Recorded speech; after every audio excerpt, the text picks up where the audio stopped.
আসসালামু আলাইকুম, শুভ সকাল। আজকে সকাল সকাল আকাশটা খুবই মেঘলা, মনে হয় বৃষ্টি হতে পারে, মনে হয় যদি আল্লাহ চায়, আল্লাহ তাআলার রহমতের বৃষ্টি। তো আমার হাজব্যান্ড মুরগিগুলোকে তাড়াতাড়ি ঘরে নিয়ে যাচ্ছে, বৃষ্টি এসে গেলে যদি ভিজে যায় তাহলে এই মুরগিগুলোর অনেকটা ক্ষতি হয়ে যাবে। আর আমার মুরগিগুলো রাখার জন্য এরকম যে গাছ লাগিয়েছি, সেই গাছের এখানে একটা বেড় দিয়ে রেখেছি কি সুন্দর করে, যাতে এখানে মুরগিগুলো বড় হয়। আমার গাছগুলো বড় হচ্ছে আর আমার মুরগিগুলো বড় হচ্ছে। ওদের জায়গাটা খুবই সুন্দর হয়েছে, তাই না? অবশ্যই কমেন্ট করে জানাবেন। এটা আমার জানুর সোনার কবুতর। তাহলে আমি কে বলো?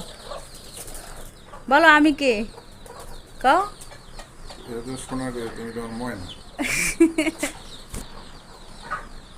আজকে বাইরে খুবই বাতাস বইছে, অনেক সুন্দর বাতাস বইছে।